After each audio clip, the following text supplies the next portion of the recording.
Welcome back to another essential Halloween recap. Today the story is All Hallows Eve. The movie starts with a boy named Timmy counting his candy which he had got from trick-or-treating while his sister Tia is sitting at another corner using her phone. The babysitter Sarah comes and turns off the TV that was running in the background and Timmy wasn't happy. The siblings tease each other while the babysitter urges Timmy to finish counting his candy and get ready for bedtime. Instead, he empties the whole bag, and to everyone's surprise, along with the candies came out a tape.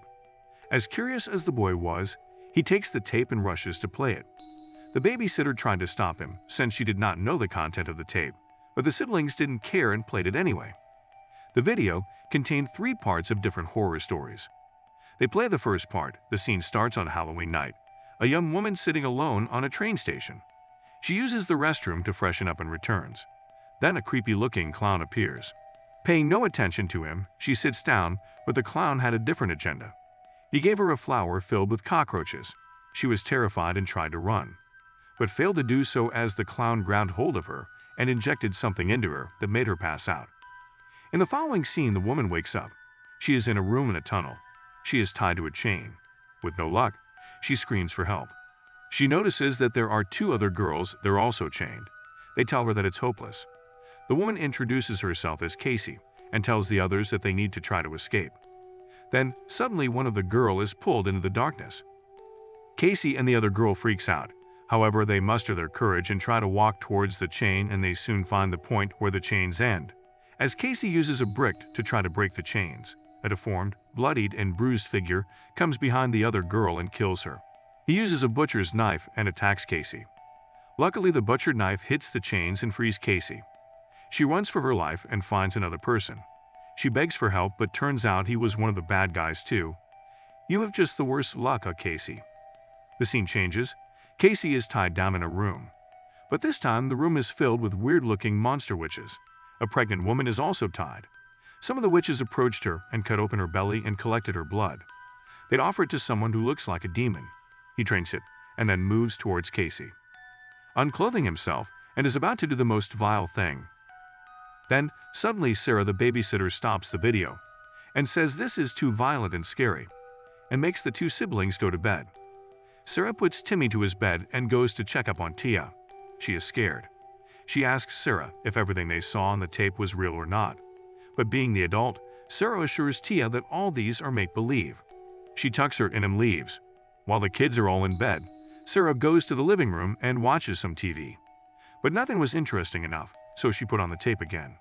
Meanwhile, Tia was too scared to sleep alone, so she goes into Timmy's room for the night. The second part of the tape starts. A lady named Caroline has just moved into a big house. She was unpacking while on the phone talking with her friend. She tells her friend how her husband had painted this scary painting, but that he had no recollection of doing it. As Caroline was making her coffee, a bright object crashes near the house at night, and a power outage occurs. Caroline finds her phone and car are malfunctioning and suspects that someone other than herself is in the house. She suddenly receives a call from her husband, John. Upon hearing the situation, he insists that she contacts the police, but the connection soon breaks. She discovers that she is being stalked by an alien, and after managing to disorient it, she hides in a small room under a staircase. There her phone rings again, alerting the alien to her location. Wow, Caroline is unlucky as well. Seems like all these movies bad luck always happen. As the alien drags her off, she pulls a sheet off one of John's paintings, revealing an image of the clown that was in the first part of the tape. This scared Sarah. She turned off the tape and felt like someone was lurking around the stairs. Thinking it to be Tia and Timmy, she was upstairs to check on them. Both of the children are in bed, pretending to be asleep. She asks them to sleep or else they would be in trouble. What Timmy says surprises her. According to him, they would have been asleep if not for Sarah walking the hallway and rotating their door handle. She asks them to go to sleep and shuts the door properly. The confused Sarah slowly walks towards Tia's room to check her closet. Apparently, someone is hiding there that made Tia sleep in Timmy's room. She slowly approaches but consoles herself that she had watched too many scary movies to do so and goes downstairs. In the living room, all alone, she has nothing to do. So what does she do? Put the tape on again. Great choice when you are scared already, Sarah. Part 3 of the tape stars.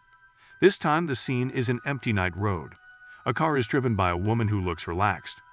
Noticing that her gas is almost empty, she pulls up on a gas station. Instead of finding someone to help her with the gas, she finds a clown who smeared his feces all over the washroom walls. It's the same clown from the Witches and Demons saga. Along with the clown, the gas station man comes out.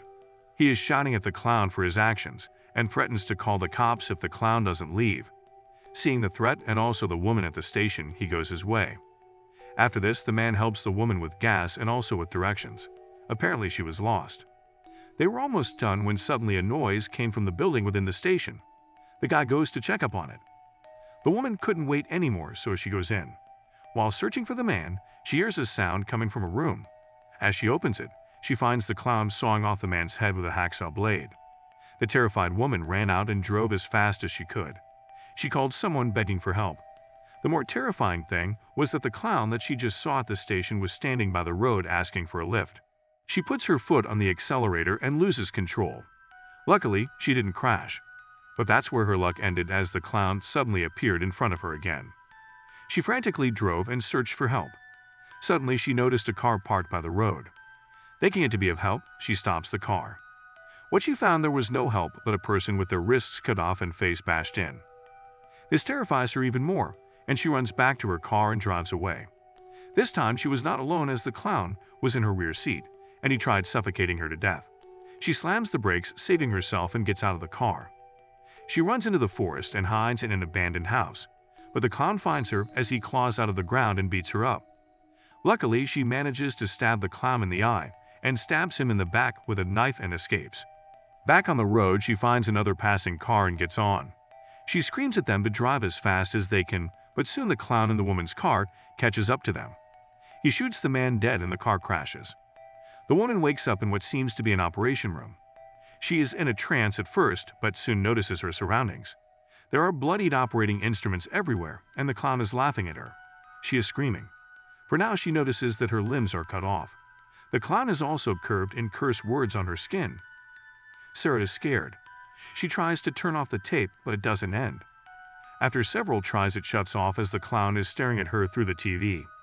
Suddenly, there is a call on the house phone. She picks it up. It's the woman. She is begging for help like how she did back in the car. Sarah is scared. All of a sudden, the TV turns on. Sarah tries to turn it off, but the scene changes to the boiler room. The clown appears in the boiler room. He seems to be inside the TV and trying to break out. The terrified Sarah tries changing it and turning it off. But the scene changes again. This time, it's the living room. Sarah is in and the clown is sitting right behind her. But there is no one there in reality. The clown in the TV gets up and is approaching Sarah to kill her. She is in panic, seeing the TV is not turning off, so she takes the tape out and smashes it to bits. She feels relieved, as if it was all a nightmare. But soon she hears Tia scream from upstairs. She runs to check up on them, but as she is on the stairs, she sees the clown laughing at her while drenched in blood. She hides her face in fear. When she looks up again, the clown is gone without a trace. She runs up to check on the kids. As she opens the door, the severed head of the children greets her. Halloween is the scariest time of the year, but what makes it way more terrifying is the fear of serial killers. This movie fantastically portrayed the fear that these serial killers can project. This movie is not a documentary, but it has a similar vibe. While watching it, one can easily learn what to avoid. And in this list, the top item is none other than a clown. I would recommend this movie for all horror lovers. Thank you for watching another Essential Recap. Please like and subscribe. This month, we will be doing all the best Halloween movies.